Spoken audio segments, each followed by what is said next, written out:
सलाम. फार छान. देवाची स्तुती असो. बसूया आपण खाली.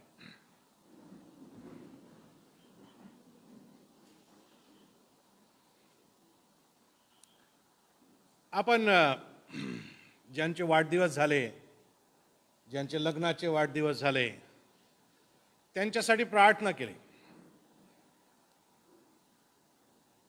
आपण त्यांच्यासाठी आशीर्वाद पण म्हणूया. माझ्या संती म्हणा आशीर्वाद, ठीक आहे, माझ्या मागे म्हणा. ज्या सर्वांचे वाढदिवस झाले आणि ज्या सर्वांचे लग्नाचे वाढदिवस झाले, आपणा सर्वांस देव आशीर्वाद देव. देवबाप आपले संरक्षण करो. देवबाप आपला मुख प्रकाश तुम्हावर पाडो. देवबाप आपली कृपा तुम्हाला देव. देवबाप तुम्हाकडे प्रसन्नमुख करो आणि देवबाप तुम्हाला शांती देव. जेव्हा तुम्ही आणि मी ख्रिस्ती या नात्यानं जीवन जगतो प्रियानो, तेव्हा तुम्ही आणि मी आशीर्वाद वाटणारे आहोत. तुम्हाला आणि मला देवबापाने आशीर्वाद दुसऱ्यांपर्यंत नेणारे चॅनल्स बनवलेलं आहे. तुम्हाला आणि मला देवबापाने या जगाला आशीर्वादित करण्यासाठी माध्यम बनवलेलं आहे. आणि म्हणून स्वतःला म्हणा, मी आशीर्वाद आहे. मी आशीर्वादाचं माध्यम आहे. जरा खरंच विश्वास असल्यासारखं म्हणूया आपण. तुम्ही फारच संभ्रमात असल्यासारखं म्हणत आहात. खरंच तुम्ही आशीर्वाद असल्यासारखं म्हणा. आत्मविश्वासानं म्हणूया, खंबीर्यानं म्हणूया, ठीक आहे. म्हणा, मी आशीर्वाद आहे. मी आशीर्वादाचं माध्यम आहे. आज जो शास्त्रभाग आपण वाचलेला आहे, मत्ती सुवर्तमान याचा 10वा अध्याय वचन 1 ते 15, यामधून आम्ही प्रेषितीय सेवा आणि आशीर्वाद हे बघणार आहोत. प्रेषितीय सेवा आणि आशीर्वाद. आणि ह्या प्रेषितीय सेवा आणि आशीर्वादाचे 3 महत्त्वाचे पैलू आज आपण बघणार आहे. आणि म्हणून आता ह्या सेवा आणि आशीर्वादाच्या पुढच्या प्रवासामध्ये जात असताना आपली मन उत्सुक ठेवूया, आपली अंतकरण तयार ठेवूया. प्रभू परमेश्वराला म्हणू की प्रभू परमेश्वरा, माझ्या मनातले इतर विचार दूर सारून आता तू मला या प्रेषितीय सेवा आणि आशीर्वादांबद्दल काय शिकवू इच्छितोस हे ऐकून घेऊन ग्रहण करण्यास मला सहाय्य कर. आणि प्रभू परमेश्वर केल्याशिवाय राहणार नाही. पहिलं वचन जर आपण वाचलं तर त्या वचनामध्ये असं म्हटलेलं आहे, तेव्हा त्याने आपल्या 12 शिष्यांना जवळ बोलावून त्यांना अशुद्ध आत्म्यांवर सत्ता देऊन ते काढून टाकण्याचा व सर्व विकार, सर्व दुखणी बरी करण्याचा अधिकार दिला. म्हणा अधिकार. मोठ्यानं म्हणा अधिकार. अजून जोराने म्हणूया अधिकार. आज संदेशभर मी तुम्हाला शांत बसू देणार नाहीये, ठीक आहे. तुम्हाला जागा ठेवायचा प्रयत्न माझा असणार आहे. जोराने म्हणूया अधिकार. अधिकार शब्द म्हटल्याबरोबर आमच्या मनामध्ये काय येतं? इंग्लिशमध्ये या शब्दाला अथॉरिटी असं म्हटलेलं आहे. कुठल्या तरी प्रकारचं वर्चस्व असा त्याचा अर्थ आहे. ह्या ठिकाणी अधिकार हस्तांतरित करण्याबद्दल बोलल्या जात आहे. अधिकार दिल्या जाण्याबद्दल बोलल्या जात आहे. एखाद्या व्यक्तीला एखाद्या अधिकारानं प्रभारित केल्याबद्दल बोलल्या जात आहे. कोणाला प्रभारित केल्या जात आहे, कोणाला अधिकार दिला जात आहे, ह्याकडं आपण बघूया. वचनाची सुरुवातच फार सुंदर होते आणि आपल्या प्रश्नाचं उत्तर आपल्याला त्यामध्ये मिळतं. वचनाची सुरुवात अशी होते की तेव्हा त्याने आपल्या 12 शिष्यांना जवळ बोलावून त्यांना अधिकार दिलेला आहे. परमेश्वर शिष्यांना अधिकार देतो. प्रभू येशू ख्रिस्त त्याच्या शिष्यांना अधिकार देतो. कोणता अधिकार आहे हा? 4 प्रकारचे अधिकार त्यांना दिलेले आहेत. पहिला अधिकार जो तो शिष्यांना देतो तो आहे अशुद्ध आत्म्यांवर सत्ता चालवायची आणि ते काढून टाकण्याचा अधिकार. आता हे सर्व अधिकार आपल्याला 8व्या वचनामध्ये सुद्धा दिलेले आहेत असं दिसतं.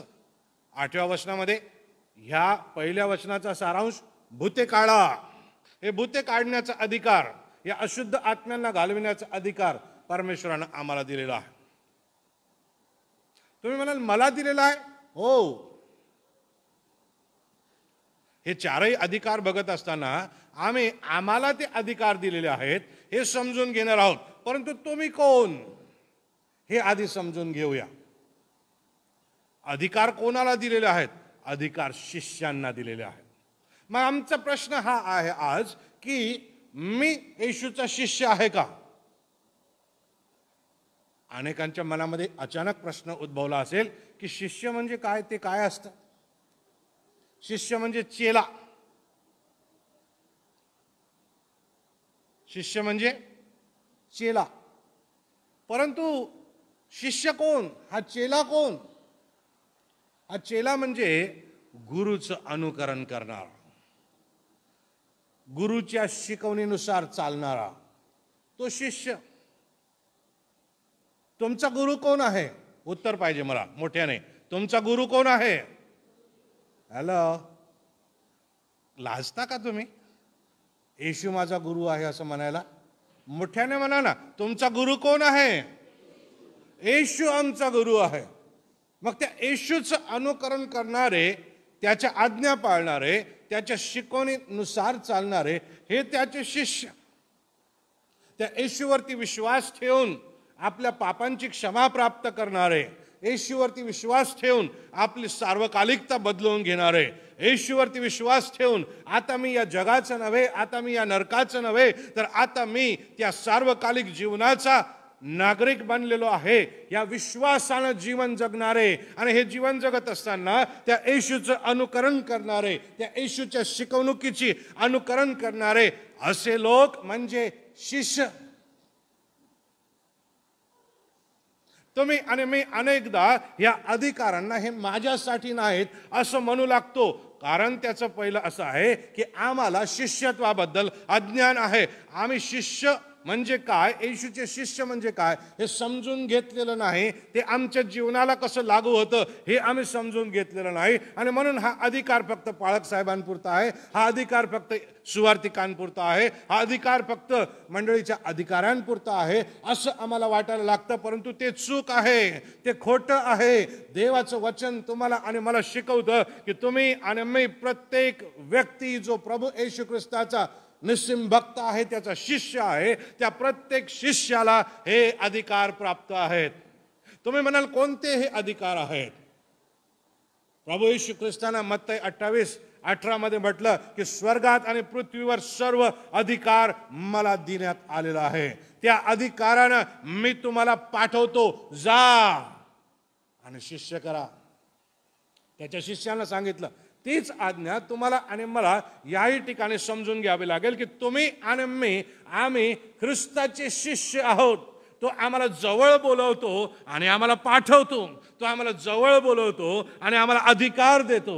पहिला अधिकार जो या ठिकाणी सांगितलेला आहे तो ह्या दुष्ट आत्म्यांवर देण्यात आलेला आहे. दुष्ट आत्मे हे कोण आहेत? हे भूत आहेत, हे सैतानाचे एजंट्स आहेत, हे सैतानाचे दूत आहेत. सैतान हा एकाच वेळी सर्वोपस्थित राहू शकत नाही. सैतान मर्यादित आहे. मग तो काम कसं करतो? तो त्याच्या भूतांच्या द्वारे काम करतो. ते भूत इकडं तिकडं जगामध्ये पसरलेले असतात. ते भूत लोकांच्या शरीरांमध्ये असतात, त्यांच्या मनांवरती राज्यकर्ते बनलेले असतात. त्यांच्यावरती तुम्हाला आणि मला अधिकार देण्यात आलेला आहे. तुम्ही म्हणाल मला, हो तुम्हाला, जर तुम्ही ख्रिस्ताचे शिष्य आहात तर तुम्हाला तो अधिकार देण्यात आलेला आहे. जर ख्रिस्ताचे अनुकरण करणारे आहात तर तुम्हाला तो अधिकार देण्यात आलेला आहे. हा आम्ही अधिकार अंमलात आणायचा कसा? प्रार्थनेद्वारे. तुम्ही आणि मी प्रार्थनेद्वारे हा अधिकार अंमलात आणू शकतो. तुम्हाला असे लोक माहीत आहेत का जे तुमच्या संपर्कामधले आहेत, जे तुमच्या संबंधामधले आहेत? प्रार्थना करा त्यांच्यासाठी की प्रभू परमेश्वरा, यांच्या ठाई असणारे हे भूत, यांच्या ठाई हे नाचणारे भूत, यांना नको ते करायला लावणारे भूत, यांना पिळून टाकणारे भूत, यांना अग्नीत ढकलणारे भूत, यांना नरकात टाकू इच्छिणारे भूत, यांना वेदना देणारे भूत, यांचं जीवन उद्ध्वस्त करणारे भूत, येशूच्या नावाने तुला मागतो प्रभू की यांना या व्यक्तीच्या शरीरामधून जीवनामधून घालवून दे. आणि तुम्ही जर येशूचे भक्त आहात, शिष्य आहात, त्या पवित्र आत्म्याचं जे सामर्थ्य तुम्हाला आणि मला शिष्य म्हणून देण्यात आलेला आहे, हा अधिकार जो देण्यात आलेला आहे, ते जातील, ते जातील. पाळक साहेब येतील आणि मग ते तेल लावतील आणि मग हे सगळं काय ठीक होईल. वाट बघण्याची गरज नाही. तुम्ही आणि मी, आम्हा सर्वांना तो अधिकार देण्यात आलेला आहे. आमेन. हॅलो, आमेन.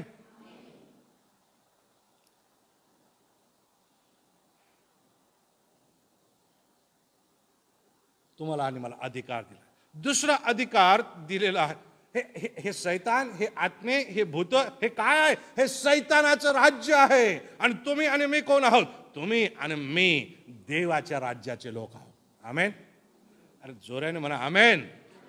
तुम्ही आणि मी देव राज्याचे लोक आहोत. तुम्हाला आणि मला या सैतानाच्या जगामधून वेगळं करून देवानं आपले बनवलेलं आहे आणि स्वतःचा अधिकार आम्हाला दिलेला आहे. जेव्हा तुम्ही आणि मी येशूच्या नावामध्ये प्रार्थना करू, हे जातील, हे जातील.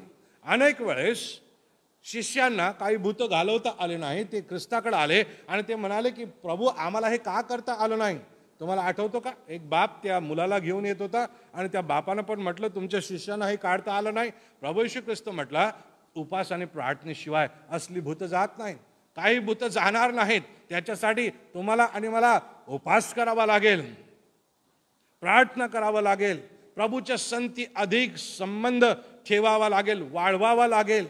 मला तुम्हाला सांगू द्या, हे भूत जातील, हे भूत जातील. आज तुमच्या लेकरांच्या जीवनामध्ये काही भूत शिरलेले आहेत का? ते ऐकत नाहीत. तुमच्या पतीच्या डोक्यात भूत शिरलेलं आहे काय? ते ऐकत नाहीत. तुमच्या पत्नीच्या डोक्यात भूत शिरलेलं आहे काय? ती ऐकत नाही. प्रार्थना करा तिच्यासाठी. मला तुम्हाला सांगू द्या, ते जातील. उपास करूया त्यांच्यासाठी, ते जातील. हे असलेच भूत माझ्यातही होते. अवज्ञेचं भूत, माझ्याच मनाप्रमाणे करण्याचं भूत, माझ्या डोक्यात येईल त्याप्रमाणे नाचण्याचं भूत, आईबापाचं न ऐकण्याचं भूत, हे सगळे भूत माझ्यामध्ये होते. माझे वडील ज्यांना 5 मिनिट भूक धरवत नव्हते, त्यांनी माझ्यासाठी उपास करून प्रार्थना केली. माझ्या आईनं माझ्यासाठी उपास करून प्रार्थना केली. माझ्या नातेवाईकांनी माझ्यासाठी उपास करून प्रार्थना केली. तुमच्यापैकीही काहींनी निश्चित केले असतील. परिणाम, भूत गेलेत, मी आहे. आमेन. देवाची स्तुती असो. देवबाप जीवन बदलवून टाकणार आहे. कोणत्याही प्रकारचे भूत असो, साक्षात भूत असो की सैतानी सवयींची भूत असो, ते गेल्याशिवाय राहणार नाही. पण करायचंय कोणाला? हे तुम्हाला आणि मला करायचंय. बघा, तुम्हाला आणि मला करायचंय. तुम्हाला अधिकार देण्यात आलेला. दुसरा अधिकार, विकार व रोग सर्व दुखणी बरे करण्याचा अधिकार. 8व्या वचनाच्या सुरुवातीला म्हटलेलं आहे, रोग्यांना बरे करा. कसं करणार बरं? कसं करणार बरं? प्रार्थना करा. याकोबाचं पत्र आम्हाला सांगतं, मंडळीमधले जे वडील आहेत त्यांना बोलवा, त्यांना सांगा प्रार्थना करायला. तुम्ही सुद्धा प्रार्थना करा. तुम्ही सुद्धा प्रार्थना करा. हे रोग बरे होतील. मागच्या रविवारी, त्याच्या आधीच्या रविवारी आपण स्वप्नाची साक्ष ऐकली. ती वारंवार सांगत होती की माझं कुटुंब माझ्या पाठीशी उभं राहिलं, माझी मंडळी माझ्या पाठीशी उभी राहिली. आमेन. आणि तिचे रिपोर्ट नॉर्मल आले. आपण आजही प्रार्थना करू तिच्यासाठी. उद्या तिचे सर्व रिपोर्ट नॉर्मल आले पाहिजे. आमेन. देवबाप आमची प्रार्थना ऐकतो. पण हे होत असताना थोडासा गोंधळ होऊ देऊ नका. थोडासा गोंधळ झाला की ह्या शिक्षणाची वाट लागेल. कधी कधी हा अधिकार आमच्या डोक्यात चढतो आणि मग आम्हाला असं वाटायला लागतं की तो माझाच अधिकार आहे. आणि तशा शिकवणी सुद्धा आपल्या अवतीभोवती वाढू लागलेल्या आहेत, फोफावलेल्या आहेत. आणि मग ते लोकच आज्ञा देत बसतात. मी सांगतो निघ. तुम्ही आणि मी कोण आहे? अधिकार देवबापाचा आहे, त्या येशूचा आहे.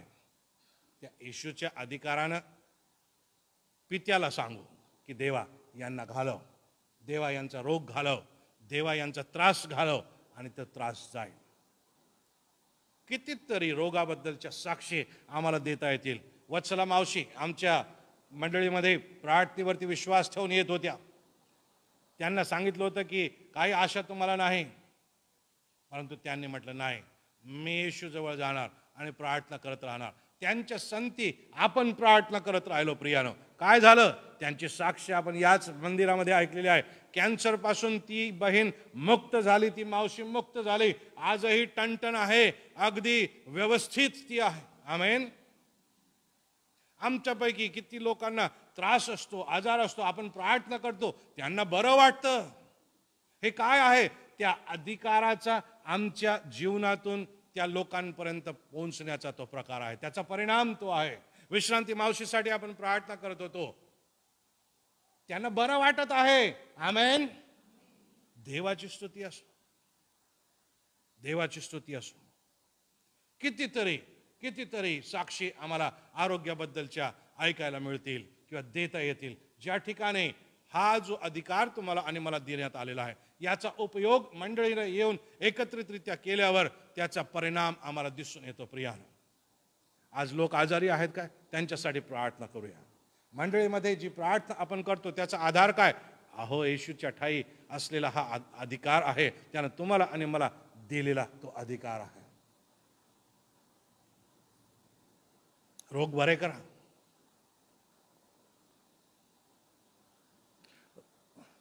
परंतु ह्या प्रार्थना करत असताना आम्हाला फाजील धार्मिक होऊन चालणार नाही. फाजील धार्मिक होऊन चालणार नाही. दिखावेबाजी करून चालणार नाही. आमच्यापैकी अनेक भावांनी, बहिणींनी, सेवकांनी चुका केल्या. आमच्या अवतीभोवतीचं प्रगत विज्ञान आम्हाला सांगतं की अमुक ठिकाणी जायचं नाही. आगीवर पाणी टाकल्यावर आग विझते. किती लोकांना माहित आहे? हॅलो, किती लोकांना माहित आहे? मग आगीसंती जाऊन खेळायचं, कारण आम्हाला माहित आहे आगीवर पाणी टाकलं की आग विझते. पाण्याचं टँकर घेऊन जात असाल आगीच्या जवळ तर मग गोष्ट वेगळी आहे. पण तुम्ही म्हणाल आपोआप पाऊस येईल, आपोआप आग विझेल आणि मी जळणार नाही, तो मूर्खपणा होईल. अधिकार दिलेला आहे, परंतु अक्कलही दिलेली आहे, बुद्धी सुद्धा दिलेली आहे. म्हणून कोरोनाचे पेशंट्स लगेच जायचं, मुझे कुछ नहीं होगा, मला काय होणार नाही, मास्क लावायचा नाही, है आपल्याला काय होत नाही, आपण देवाचे सेवक आहे. जायचं, अगदी त्याच्या डोक्यावर हात ठेवून लगेच त्याच्या जवळ जाऊन प्रार्थना करायची, मुका घेऊन यायचा त्याचा, आणि मग जंतू घेऊन घरी जायचं. मुझे कुछ नहीं होगा नाही, मूर्खपणा करायला सांगितलेला नाही प्रभू परमेश्वरानं. या अधिकाराचा सदुपयोग करायला सांगितलेला आहे. तसं करून आम्ही देवाची परीक्षा बघू नये. तसं करून आम्ही देवाची परीक्षा बघू नये. शैतान अशा मोहात आम्हाला घालतो. येशूला घातलं, अरे कूद जा ऊपर से, तेरे वचन में लिखा है तुझे कुछ नहीं होगा, देवदूत आकर तुझे पकड़ लेंगे. हा, येशू म्हटलं ऐसा, मारली उडी. त्यांनी मारली का? प्रभू येशू ख्रिस्तानं त्याला दटावलं आणि म्हटलं देवाची परीक्षा घेऊ नये. आमेन. अधिकाराचा उपयोग करायचा आहे का? हो. मूर्खपणा करायचा आहे का? नाही. अनेकदा मंडळीतल्या लोकांनी मला फोन करून सांगितलं, मला असं वाटत होतं की अमुक ठिकाणी मी गेलो पाहिजे. मंडळीतल्या लोकांनी मला फोन करून सांगितलं, पाळक साहेब तुम्ही तिथं न गेलेले बरे. अरे म्हटलं, ते म्हटले नाही, तुम्ही नियमांचं पालन करा. अनेकदा तुम्हाला आणि तुमच्या आणि माझ्या जीवनामध्ये एक ड्रॉबॅक असतो, एक समस्या असते. काय माहिती आहे त्या समस्येचं नाव? पुळका. पुळका इज द ग्रेटेस्ट ड्रॉबॅक. पुळका समजता? अतिप्रेम. आणि अनेकदा आम्ही या अतिप्रेमामध्ये ज्या गोष्टींची दखल घ्यायला पाहिजे, ज्या गोष्टींची काळजी घ्यायला पाहिजे, ती घेत नाही आणि मग त्याचे दुष्परिणाम आम्हाला भोगावे लागतात. बरं, परंतु आम्ही अधिकारांबद्दल बोलत आहोत. तुम्ही शिष्य आहेत का? तुम्हाला आणि मला अधिकार दिलेला आहे. आम्ही प्रार्थना करू, प्रभू परमेश्वराच्या जवळ लीन आणि नम्र हो, आणि प्रभू परमेश्वर कार्य करण्यास समर्थ आहे. तुमच्या आणि माझ्या विश्वासाला प्रत्युत्तर देण्यास तो समर्थ आहे. तुमचे आणि माझे त्याच्या संती असणारे जे संबंध आहे, त्या संबंधाची जी ही भाषा प्रार्थना तुम्हाला आणि मला दिलेली आहे, तिचा आम्ही जेव्हा सदुपयोग करतो, तेव्हा देव त्या आशीर्वादांचा माध्यम म्हणून आमचा उपयोग इतरांच्या जीवनामध्ये करतो. देव त्याच्या या अधिकाराला लोकांच्या जीवनामध्ये कार्यान्वित करतो आणि लोक आशीर्वादित होतात. आमेन. लोक आशीर्वादित होतात. कुष्ठरोग्यांना शुद्ध करा. अजून एक सांगितलेलं आहे, मेलेल्यांना उठवा. वाव, तुम्ही मला पाळक साहेब हे हो, अनेक ठिकाणी आजही जगामध्ये आम्हाला हे दिसून येतं की लोक प्रार्थना करतात आणि लोक उठतात. मेलेले लोक उठतात. मग आता आपण सगळे गेले आमचे, त्यांना उचलून त्यांच्याकडे घेऊन जायचं आहे का? गरज नाही. ज्यांच्याबद्दल देवाची ती इच्छा आहे, देव त्यांना उठविल्याशिवाय राहणार नाही. परंतु जर आमच्यावरती तशी वेळ आली, प्रसंग आला, आम्ही प्रार्थना केली, तर प्रभू परमेश्वर उठवू सुद्धा शकतो. पावलाच्या उपदेशामध्ये काय झालं तुम्हाला माहित आहे? एक तरुण कुठे बसला होता? जे झोपतात ते जागे असा. मी काय म्हणतो लक्ष द्या. कुठे बसला होता तो? पावलाचा संदेश फार बोर झाला होता असा प्रश्न आहे का? नाही, उशीर झालेला होता. खिडकीत तो बसलेला होता आणि खिडकीत बसल्या बसल्या तो झोपला आणि खाली पडला आणि मरण पावला. पाऊल गेला, त्याला उचलून आणलं, त्याच्यासाठी प्रार्थना केली, तो वापस आला. आमेन. प्रभू येशू ख्रिस्तानं काही क्षणावधी मरण पावलेली मुलगी, तिला उठवलेलं आहे. प्रभू येशू ख्रिस्तानं काही वेळ कालावधी झालेला असा जो व्यक्ती होता, नाईन गावातील विधवेचा पुत्र, त्याला उठवलेला आहे. प्रभू येशू ख्रिस्तानं 3-4 दिवस उलटून गेलेल्या लाजाराला सुद्धा उठवलेला आहे. आमेन. अलिशा, त्या विधवेच त्या स्त्रीचा, शुनेमकरीन स्त्रीच्या मुलाला त्यानं उठवलेलं. आमेन. तुमच्या आणि माझ्या जीवनात हे होऊ शकतं का? निश्चित होऊ शकतं. परंतु मला तुम्हाला सांगू द्या, आजच्या जीवनामध्ये शारीरिक मरण ही मोठी समस्या नाही आहे. याच्यापेक्षा मोठी समस्या आहे आणि ती आहे आध्यात्मिक मरण. आणि त्या आध्यात्मिक मृतवत झालेल्या लोकांच्या जीवनामध्ये ख्रिस्ताचं जीवनदायी वचन पेरून, ख्रिस्ताची जीवनदायी सुवार्ता पेरून त्यांना वापस जीवनात आणण्याचा अधिकार तुम्हाला आणि मला परमेश्वराने दिलेला आहे. आमेन. अधिकार दिला. आणि 7वं वचन म्हणतं अजून एका गोष्टीचा अधिकार दिला. काय? घोषणा करा. घोषणा करा. देवाच्या राज्याची घोषणा करा. देवाचं राज्य जवळ आलं आहे. घोषणा करा. कुठे आहे देवाचं राज्य? देवाचं राज्य कसं असतं? जिथे राजा तिथे त्याचं राज्य. हॅलो, राज्य कुठं असतं? जिथे राजा तिथे राज्य. आमचा राजा आज कुठे आहे? तुमच्या जवळ आहे का देवाचं राज्य? जर येशू तुमच्या जवळ आहे, तुमच्या अंतःकरणामध्ये आहे, तर त्याचं राज्य ऑलरेडी तुमच्या अंतःकरणामध्ये सुरू झालेलं आहे. त्याचं तुम्ही ऐकता की नाही ऐकत हा प्रश्न तुमचा वैयक्तिक आहे. परंतु त्याचं ऐकावं का? निश्चित ऐकावं. तो चालवतो तसं चालावं का? निश्चित चालावं. शैतान त्याला विरोध करेल का? निश्चित विरोध करेल. तुमच्या ठाई असणारं मूळ पाप जे आहे ते तुम्हाला विरोध करेल काय? निश्चित करेल. तुमचा स्वभाव त्याच्या आड येईल का? निश्चित येईल. परंतु प्रियानो, देवाचा आत्मा तुम्हाला आणि मला आमच्या पापिष्ट जीवनाबद्दल सतत खात्री करून देतो आणि आम्हाला त्या देवाचं ऐकून चालण्यासाठी प्रोत्साहन देतो. ती मदत, ते सिस्टम आमच्या या ते सॉफ्टवेअर आमच्या या सिस्टममध्ये इन्स्टॉल करून टाकण्यात आलेलं आहे. परंतु आम्ही त्या सॉफ्टवेअरला काम करू दिलं पाहिजे. आम्ही त्या देवाला काम करू दिलं पाहिजे. लोक अजूनही मृत अवस्थेमध्ये आहेत आध्यात्मिकरित्या. त्यांच्या जीवनामध्ये जीवन पेरणं, सार्वकालिक जीवन पेरण्याचा अधिकार तुम्हाला आणि मला दिलेला आहे. कोण आहेत हे? जी प्रत्येक व्यक्ती तुम्हाला दिसते, जिच्या ठाई ख्रिस्त वसत नाही, त्या प्रत्येक व्यक्तीच्या जीवनामध्ये देवाचं राज्य सुरू होण्याची गरज आहे आणि त्याची घोषणा करण्याचा अधिकार तुम्हाला आणि मला त्यानं दिलेला आहे. तुम्ही शिष्य आहात का? तुम्हाला हा अधिकार आहे. तुम्ही शिष्य आहात का येशूचे? तुम्हाला हा अधिकार आहे. 4 चौपदरी अधिकार आहे. रोग बरे करा, भूत काढा, मेलेल्यांना उठवा, देवाच्या राज्याची घोषणा करा. लक्षामध्ये घ्या, पहिली बाब आम्ही शिकत आहोत, प्रेषितीय सेवा आणि आशीर्वाद. या मधील पहिली बाब आम्ही शिकत आहोत. तुम्ही आणि मी अधिकार दिलेले आहोत. तुम्ही आणि मी अधिकार दिलेले आहोत. म्हणा अधिकार. जोराने म्हणा, लाजू नका. अधिकार. शेजारच्या व्यक्तीला म्हणा अधिकार.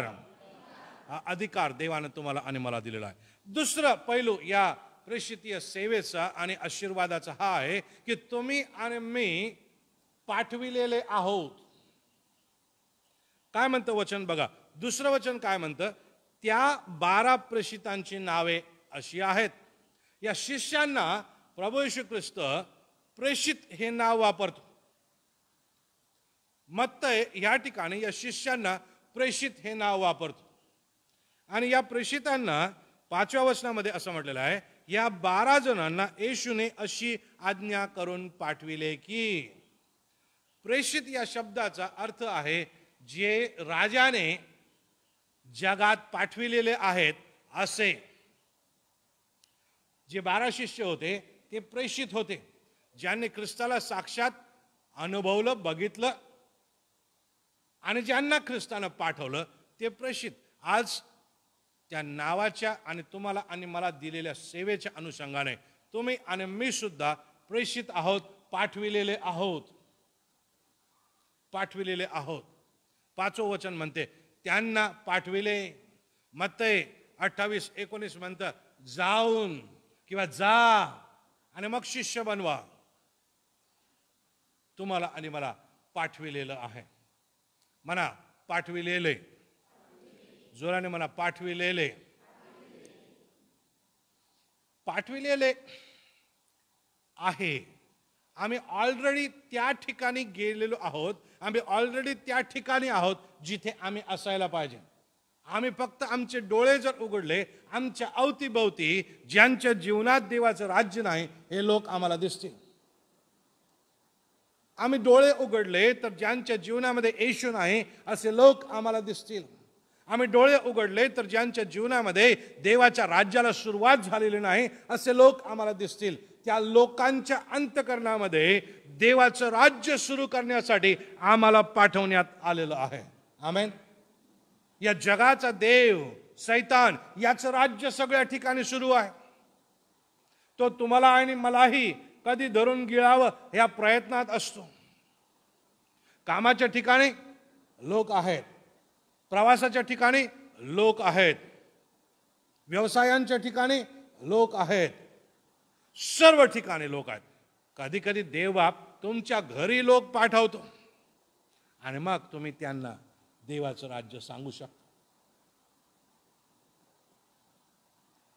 तुमच्यापैकी अनेक लोक म्हणतात की मी एकटा आहे किंवा मी एकटी आहे. आहेत का आपल्या मंडळीत लोक असे? मला तुम्हाला सांगू द्या, देवबापाने ना तुम्हाला वेळच वेळ दिलेला आहे. तुम्ही एकटे असल्याबद्दल चिंता करू नका. मी एकटा आहे किंवा एकटी आहे म्हणून देवाची स्तुती करा आणि हे देवाचं राज्य घेऊन होईल तितक्या लोकांपर्यंत जा. आमेन. होईल तितक्या लोकांपर्यंत जा. रिटायर्ड झालात का? देवाचं राज्य गाजवा. वेळ आहे का? देवाचं राज्य गाजवा. काम नाही का? देवाचं राज्य गाजवा. काम आहे का? कामाच्या ठिकाणी देवाचं राज्य गाजवा. व्यवसाय करता का? देवाचं राज्य गाजवा. तुम्हाला पाठवलेलं आहे त्या ठिकाणी. नोकरी करता का? तुम्हाला पाठविलेलं आहे त्या ठिकाणी. तुम्ही आणि मी पाठविलेले आहोत. आम्हाला काम करायचं आहे. कसे पाठवले? हे नावं जर तुम्ही वाचले 12 शिष्यांचे, तर हे नावं जोड्या जोड्यांमध्ये लिहिलेले आहेत. कसं? पेत्र म्हटलं शिमोन व त्याचा भाऊ आंद्रिया, पहिली जोडी. जब्दीचा मुलगा याकोब, त्याचा भाऊ योहान, दुसरी जोडी. फिलिप व बर्तलमै, तिसरी जोडी. तोमा व मत्तई जकातदार, चौथी. अल्फीचा मुलगा याकोब, तद्दय, पाचवी. शिमोन कनाने व त्याला म्हणजे येशूला धरून देणारा यहुदा इस्कार, सहावी जोडी. 12 जण. परंतु लूका शुभवर्तमान याचा 10वा अध्याय आणि पहिलंच वचन जर तुम्ही वाचलं तर त्यामध्ये हाच वृत्तांत अजून विस्तारित स्वरूपात सांगितलेला आहे. त्या ठिकाणी या 12नाच नाही तर 72 जणांना येशू पाठवत आहे आणि दोघांना तो पाठवत आहे. जोड्या जोडीनं तो पाठवत आहे. कशाला बरं? जोडी जोडीने. एक अशक्त झाला तर दुसऱ्याने त्याला मदत करावी म्हणून, एक थकला तर दुसऱ्याने सहाय्य करावं म्हणून, एकाचे काही शब्द सुटले तर दुसऱ्याने त्या शब्दांची भर घालावी म्हणून, एकावर मोह आला तर त्या दुसऱ्याने त्याला सावरावं म्हणून, असे दोघे हे पाठविले. शिष्यत्व हे एकट्यानंच जगायचं नसतं. शिष्यत्व हे जोडी जोडीनं जगायचं आहे, इतरांच्या संगती जगायचं आहे. म्हणूनच मंडळीचा आविष्कार झालेला आहे. म्हणूनच मंडळी आहे ज्या ठिकाणी आम्ही एक दुसऱ्याच्या संगतीने हे शिष्यत्व जगतो प्रियानो. आणि त्या शिष्यत्वावरती अंमल करून त्या शिष्यत्वाला दिलेली जी सेवा आहे ती करतो आणि त्या शिष्यत्वाचे जे आशीर्वाद आहेत ते आम्ही वाटत फिरतो. कुठे पाठवलं आहे? स्पष्ट रीतीने सांगितलेलं आहे कुठे जायचं आहे. 6वं वचन वाचा, काय म्हणतं बघा, 5 आणि 6. या 12 जणांना येशूने अशी आज्ञा करून पाठविले की परराष्ट्रीयांकडे जाणाऱ्या वाटेने जाऊ नका व शंभरोण्यांच्या कोणत्याही नगरात प्रवेश करू नका. मग कुठे जा? तर इस्रायलाच्या घराण्यातील हरवलेल्या मेंढरांकडे जा. आता हे 2000 वर्षापूर्वी प्रभू येशू ख्रिस्तानं त्याच्या शिष्यांना सांगितलं होतं की इस्रायलाच्या लोकांकडेच जा. मात्र प्रभू येशू ख्रिस्ताचं मिशन फक्त इस्रायलांपुरतंच मर्यादित नाही, ते अख्ख्या जगासाठी आहे. आणि म्हणून आज या वचनाचा तुम्ही आणि मी जर विचार केला तर तुम्हाला आणि मला हरवलेल्यांकडे पाठवलेलं आहे. म्हणा हरवलेले. हरवलेले.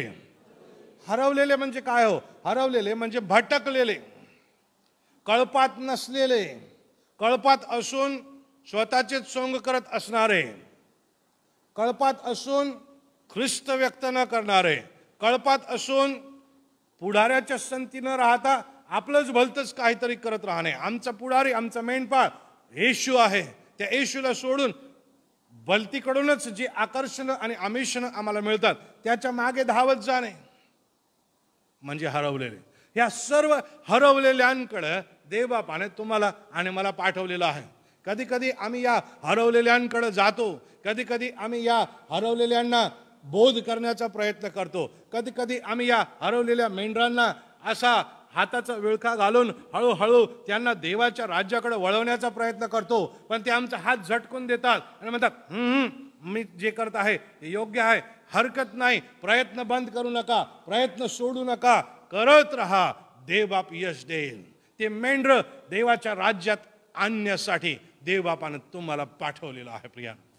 कधी कधी ते अपमान करतील, हरकत नाही, पण तरी प्रेम द्या आणि त्यांना वापस आणण्याचा प्रयत्न करा. कधी कधी लोक त्यांची बुद्धी बंद होऊन जाते, शैतान त्यांच्या डोळ्यावरती पट्ट्या बांधून टाकतो आणि ते आम्हाला कल्पनाही करू शकत नाही असल्या प्रकारच्या पापात पडतील. परंतु तरी सुद्धा त्यांना वापस आणण्याची जबाबदारी तुम्हाला आणि मला परमेश्वराने दिलेली आहे.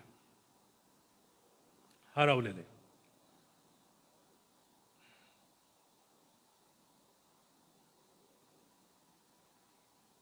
आपल्यामध्ये बरेच पोलीस लोक आहेत, त्यांना नेहमी असल्या प्रकारच्या रिपोर्ट्स मिळतात. आमचा मुलगा हरवला, आमची मुलगी हरवली. ही एक सरकारी यंत्रणा आहे जी जनसामान्यांना त्यांच्या हरवलेल्या प्रिय व्यक्तींना शोधण्यास मदत करते. आणि ते शोधण्यासाठी मग यांच्याकडं विविध योजना असतात.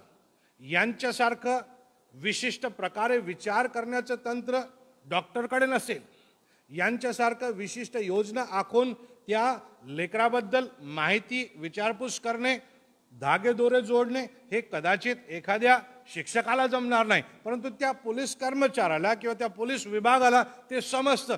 त्याचप्रमाणे तुम्हाला आणि मला परमेश्वराने या जगामध्ये ठेवलंय आणि आम्हाला कसं शोधायचं, कसं पोहोचायचं, कसं बघायचं याबद्दलच्या यंत्रणा आमच्या सिस्टममध्ये देवबापानं दिलेल्या आहेत. आम्ही ते वापरायला तयार नाही. मला तुम्हाला सांगू द्या, तुम्ही आणि मी प्रत्येक व्यक्तीनं आमच्या ठाई असणाऱ्या या यंत्रणेचा उपयोग करायला सुरुवात केली तर अनेक हरवलेले आज देवाच्या राज्यामध्ये राहतील. तुमच्या नातेवाईकांमध्ये हे हरवलेले आहेत, अनेक ठिकाणी हे हरवलेले आहेत. त्यांना वापस आणण्याचं काम तुमचं आणि माझं आहे. आता हे करत असताना तिसरा पैलू अतिशय महत्वाचा आहे. या ठिकाणी येऊन आम्ही अपयशी होऊ शकतो. तिसरा पैलू काय आहे त्याकडे आपण लक्ष देऊ. पहिली गोष्ट, तुम्ही आणि मी अधिकार दिलेले आहोत हे लक्षामध्ये घेऊ. दुसरी गोष्ट, तुम्ही आणि मी प्रेषित म्हणजे पाठविलेले आहोत ही गोष्ट लक्षात घेऊ. आणि तिसरी गोष्ट प्रियानो, तुम्ही आणि मी अधिकारानं पाठविलेले असताना तुम्हाला आणि मला येशूच्या आज्ञेनुसारच कार्य करायचं आहे हे आम्हाला लक्षात घ्यायचं. येशूचा अधिकार घेतलेला आहे, येशूने पाठवलेला आहे, येशूने सांगितलेल्या आज्ञेनुसार आम्हाला कार्य करायचं आहे. कसं ते या ठिकाणी देवाचं वचन सांगतं, त्याच्याकडं मला तुम्हाला घेऊन जाऊ द्या. नववचन काय म्हणतं बघा. नववचन आता हे काम कसं करायचं ह्याच्याबद्दल सांगतं. 9 ते 14 मध्ये आम्हाला जवळपास 5 गोष्टी करायला सांगितलेल्या आहेत. त्या गोष्टींकडे मला तुमचं लक्ष वेधू द्या. जागे असाल तर वचनाकडे लक्ष द्या आणि माझ्याकडे लक्ष द्या. शेजारी झोपले असतील त्यांना चिमटा काढा, मोठ्याने काढा, आग झाली पाहिजे. झोपायची जागा नाही ही. हे देवाचं वचन ऐकून त्याची आराधना करण्याची जागा आहे. झोपायचं घरी जाऊन झोपा. या ठिकाणी आपण भक्ती करायला आलो, आराधना करायला आलो म्हणून झोपायचं नाही. लक्ष द्या. 5 गोष्टीकडे आपण बघणार आहोत. 5 गोष्टी त्याच्या आज्ञेनुसार करायच्या आहेत, त्याच्या सिस्टमनुसार करायच्या आहेत. पहिली गोष्ट काय सांगतो आहे, सोने रुपये किंवा तांबे आपल्या कंबर कशात घेऊ नका. सोने रुपये किंवा तांबे आपल्या कंबर कशात घेऊ नका. म्हणजे 9व्या वचनामध्ये देव पहिली गोष्ट त्यांना सांगत आहे की तुमच्या पोटाची व्यवस्था मी आधीच करून ठेवलेली आहे, तुम्हाला त्याची काळजी करण्याची गरज नाही. तुम्ही आणि मी जी त्याचे शिष्य या जगात पाठविलेले आहोत, मी काय खाऊ, मी काय पिऊ, माझं कसं होईल या विचारामध्ये राहून आम्हाला जमणार नाही. लक्षामध्ये घ्या, तुम्हाला आणि मला दिलेला अधिकार एखाद्या मंत्र्याचा नाही. लक्षामध्ये घ्या, तुम्हाला आणि मला दिलेला अधिकार या जगाच्या अस्तित्वात असणाऱ्या एखाद्या राजाचं नाही, तर तुम्हाला आणि मला जो अधिकार देण्यात आलेला आहे आणि ज्या अधिकारानं तुम्हाला आणि मला पाठविण्यात आलेला आहे तो अधिकार या जगाच्या निर्माणकर्त्याचा आहे. आणि म्हणून जेव्हा तुम्ही त्याची आज्ञा आणि त्याचा अधिकार घेऊन जाता, तो तुमच्या आणि माझ्या पुढे जाऊन आमच्या खाण्यापिण्याबद्दलची व्यवस्था करून ठेवतो. कसं करतो तो? त्या लोकांच्या अंतःकरणामध्ये कार्य करतो. त्या लोकांना तो सुचवतो की हे येतील, यांची काळजी घ्या. तुम्हाला कधी कधी सुचवेल की यांची काळजी घ्या. देवानं ती यंत्रणा तयार करून ठेवलेली आहे. पहिली गोष्ट, आम्ही त्याच्या आज्ञेनुसार कार्य करत असताना लक्षात ठेवायचं आहे की हे आम्हाला पोटासाठी करायचं नाही आहे. आमच्या पोटाची काळजी आता देवाची आहे. त्याचा अर्थ असा नाही की देवाच्या सेवकांची उपेक्षा करायची, अजिबात नाही. जर देव आधी पुढे जाऊन कार्य करतो तर मग तो प्राप्त करणाऱ्याला सूचना करतो. त्या सूचनांप्रती आंधळे भोकणे होऊन आम्हाला चालणार नाही. त्या आम्हाला अंमल करावं लागतील. आमच्या जीवनामध्ये जागृत राहावं लागेल त्याप्रती. परंतु सेवकांच्या दृष्टिकोनातून, चेल्यांच्या दृष्टिकोनातून, शिष्यांच्या दृष्टिकोनातून तुम्ही आणि मी ते शिष्य आणि चेले आहोत. तुमची आणि माझी काळजी त्यानं करून ठेवलेली आहे. तुम्ही म्हणाल कसं? चिमण्यांकडे बघा. चिमण्या पेरतात का? नाही. चिमण्या साठवतात का? नाही. चिमण्यांना मिळतं का? हो. त्या चिमण्यांपेक्षा तुम्ही आणि मी कितीतरी श्रेष्ठ आहोत. आमची काळजी देवानं करून ठेवलेली आहे. आमची व्यवस्था देवानं करून ठेवलेली आहे. आमेन. आज असं कोणी आहे का मंडळीत जे काल रात्री उपाशीच झोपलं, जेवण नव्हतं म्हणून? कोणीच नाही. कोणीच नाही. कोणीच नाही. देवाची स्तुती असो. दुसरी गोष्ट 10वं वचन काय म्हणतं ते बघा.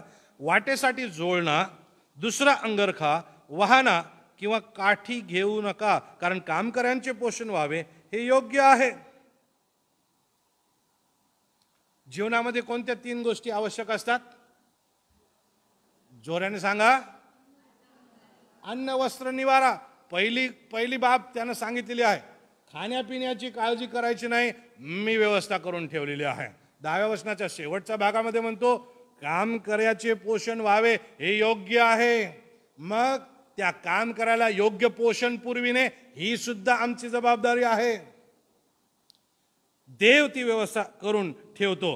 परंतु दुसरी बाब या ठिकाणी तो म्हणत आहे की जोळणा घेऊ नका, दुसरा अंगरखा घेऊ नका, वाहना घेऊ नका, काठी घेऊ नका. म्हणजे काय म्हणत आहे? वस्त्राची काळजी करू नका. वस्त्रांची काळजी घेऊ नका. देव म्हणतो त्या वस्त्रांची सुद्धा व्यवस्था मी करेन. आमेन. हॅलो, आमेन. इतके कपडे आमच्या जवळ आहेत की ते आहेत हेही आम्हाला माहित नसतं. कधी कधी ते कपाट शोधताना नंतर लक्षात येतं, अरे हे माझं आहे, हे मी अजून घातलंच नव्हतं. आणि कपड्याच्या दुकानात गेले की अजून पाहिजेच असतं नवीन. इकडचे वर्षोनवर्ष घालून पुरत नाहीत, परंतु नवीन अजून पाहिजेच असतं. परंतु मला हे सांगायचं की भरपूर दिलाय देवबापाने नेसायला, घालायला, सजायला, नटायला, तटायला. शिष्य आहात, देव पुरवठा करेल. तिसरी बाब, अन्न झालं, वस्त्र झालं. तिसरी गोष्ट काय? हॅलो, निवारा. काय म्हणतं वचन 11 बघा. ज्या ज्या नगरात किंवा गावात तुम्ही जाल त्यात कोण योग्य आहे हे शोधून काढा आणि तुम्ही तेथून जाईपर्यंत त्याच्याच येथे राहा. त्याच्याच इथे राहा. देवबापानं यांना जेव्हा पाठवलं तेव्हा यांच्या राहण्याची सुद्धा व्यवस्था करून ठेवलेली आहे. देवबापाला माहित होतं की या ज्या गावांमध्ये तो पुढे जाणार आहे त्या गावांमध्ये यांना पाठवलेलं असताना त्या प्रत्येक ठिकाणी असे लोक आहेत ज्यांच्या अंतकरणाला देव अशी चालना देतो की हे लोक जर आले तर त्यांच्या राहण्याची व्यवस्था करावी. आमेन. हॅलो, आमेन. त्यांच्या राहण्याची व्यवस्था करावी. अन्नाची व्यवस्था देवाने केली, वस्त्राची व्यवस्था देवबाप करेल म्हणे, राहण्याची सुद्धा व्यवस्था देवबाप करेल. पुढं काय? चौथी बाब, 12वं वचन आणि 13वं वचन. आणि ज्या घरात जात त्या घरात जाताना तुम्हाला शांती असो असे म्हणा. मला शांती. हॅलो, शांती म्हणा. तुम्हाला शांती असो. शेजाऱ्याकडे बघून म्हणा तुम्हाला शांती असो. तुम्हाला देवबापाची शांती लाभो म्हणा.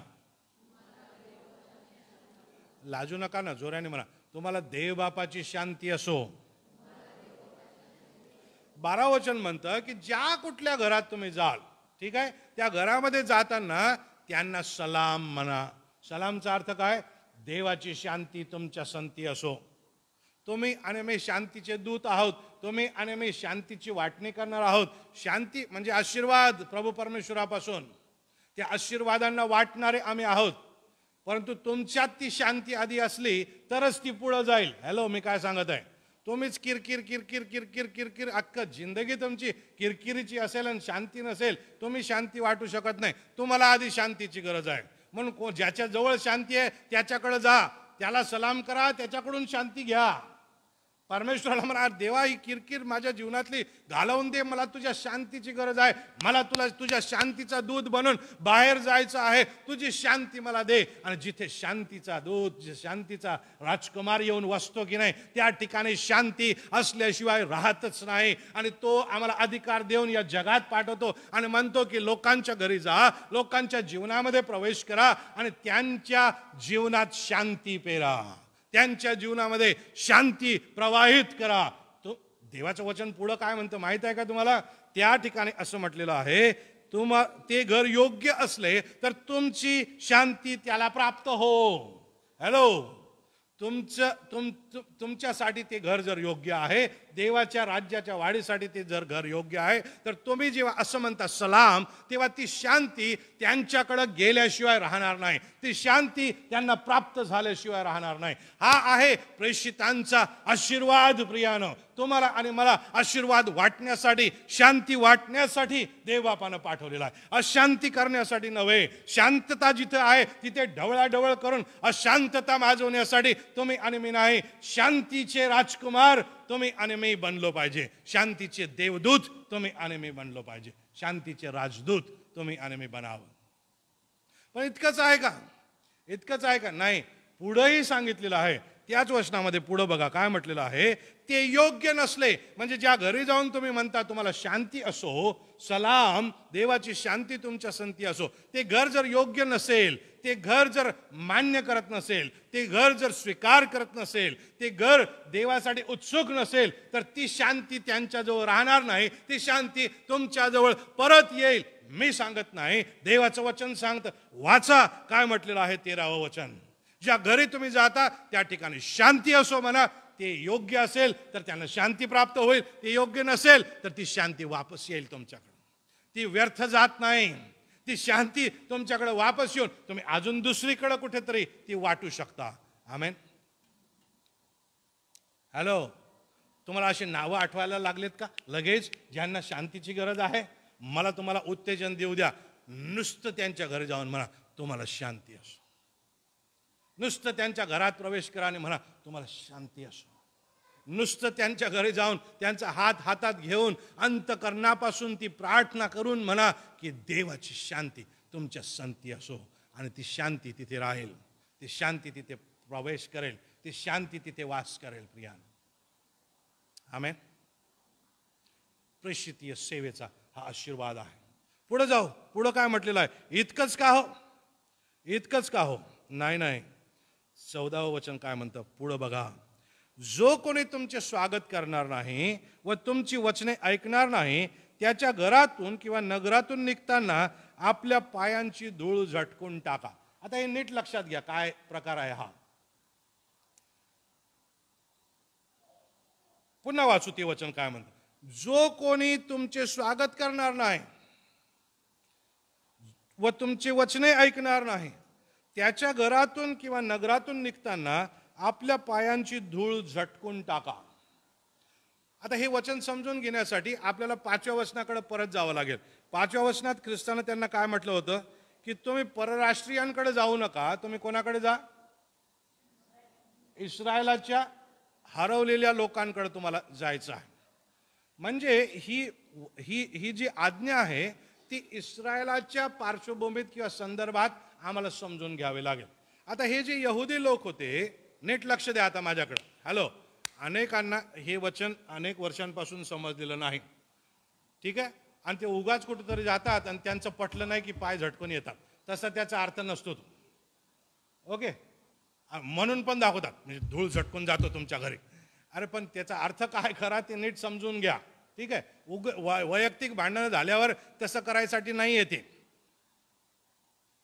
ठीक आहे. वैयक्तिक भांडणं झाल्यानंतर तसं करायसाठी नाही, ते शिव्या शाप देता येत नाही म्हणून असं करून जायचं, असा तो प्रकार असतो हल्ली. परंतु तसं नाही आहे. नेमकं काय आहे, हे जे इस्रायली लोक आहेत ते त्यांच्या इस्रायलाच्या भूमीला पवित्र भूमी मानत होते.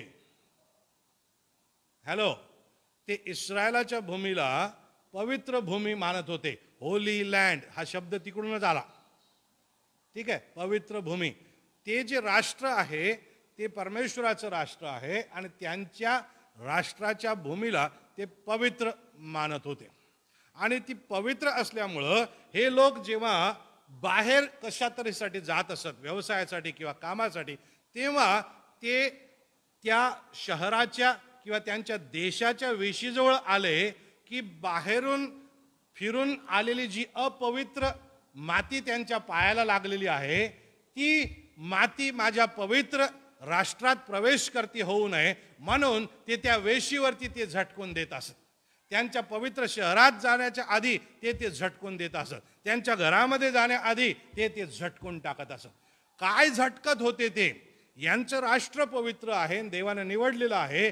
या भूमिकेमधून, या अर्थामधून जी अपवित्र भूमी आणि अपवित्र माती आहे, ती माती सुद्धा माझ्या राष्ट्रात येऊ नये, ही त्यामागची कल्पना होती.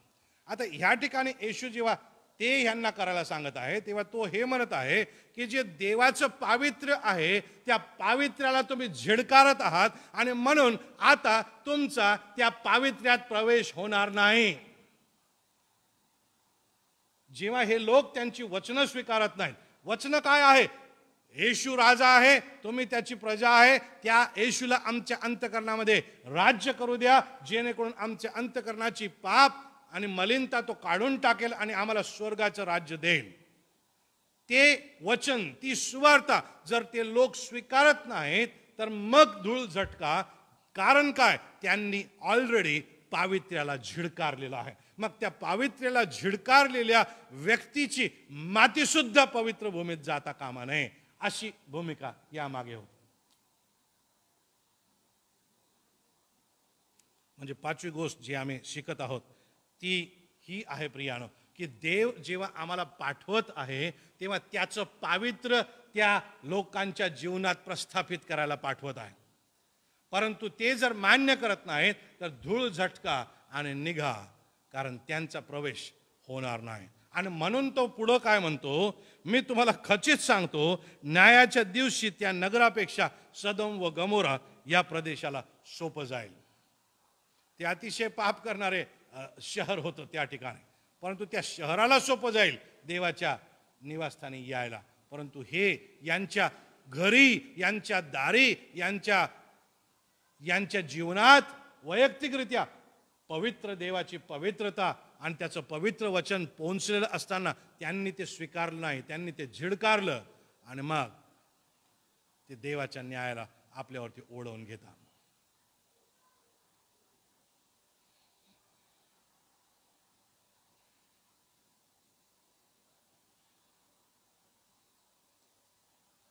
उर्वरित अध्याय घरी जाऊन वाचा, त्याचे अजून तुकडे आहेत, ते घरी जाऊन वाचा. अजून भरपूर काही प्रभू येशू ख्रिस्ताने त्यांना सांगितलेलं आहे. हा 10वा अध्याय म्हणजे जणू काही ख्रिस्ती जीवन कसं जगायचं, ख्रिस्ती प्रेषितीय जीवन कसं जगायचं याची इत्तंभूत माहिती असणारी गुरुकिल्ली आहे. मला असं वाटतं की भलं मोठं पुस्तक या फक्त 10व्या अध्यायावरती लिहिलं जाऊ शकेल. घरी जाऊन वाचा, त्याच्यावरती मनन करा, त्याच्यावर विचार करा. आज नुसत्या 3 भागांमध्ये हे 1 ते 15 वचनं जी आपण बघितलेली आहेत, घरी जाऊन तुम्ही मनन कराल, वाचन कराल तर देव अजून तुमच्या जीवनामध्ये प्रकाश आणेल आणि तुम्हाला अजून समजू देईल, तुम्हाला समजावून सांगेल. प्रियानो, आपले डोळे बंद करो, मानाखाली लावू, प्रश्न विचारूया की मी येशूचा शिष्य आहे काय? जर मी येशूचा शिष्य आहे तर त्याने मला अधिकार दिलेले आहेत, त्या अधिकारांचं मी काय करत आहे? प्रभूला प्रश्न विचारू, प्रभू मी तुझा स्वीकारलेला शिष्य आहे की नाही याबद्दल माझ्या अंतरात्म्यातून मला साक्ष तू मिळू दे.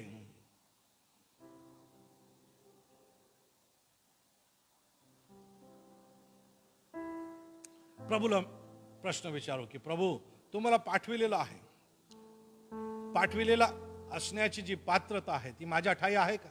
देवा मला सहाय्य कर, जेणेकरून मी खरंच तू पाठविलेला असं जीवन जगू शकेल, हरवलेल्यांपर्यंत पोहोचू शकेल. प्रभूला प्रश्न विचारू, प्रभू मी तुझ्या आज्ञेप्रमाणे सेवा करत आहे का? मला सहाय्य कर, मला सहाय्य कर. आणि देव केल्याशिवाय राहणार नाही. थोडा वेळ शांत राहूया, जीवनाचं सिंहावलोकन करूया आमच्या जीवनाबद्दल प्रश्न विचारूया आणि प्रभूला नव्यानं आपलं जीवन देऊ. त्याचे शिष्य या नात्यानं त्याचे अधिकार घेऊ, त्याच्याद्वारे पाठविले जाऊ आणि त्याच्या आज्ञेनुसार ही प्रेषितीय सेवा करूया. देव तुम्हाला आशीर्वाद.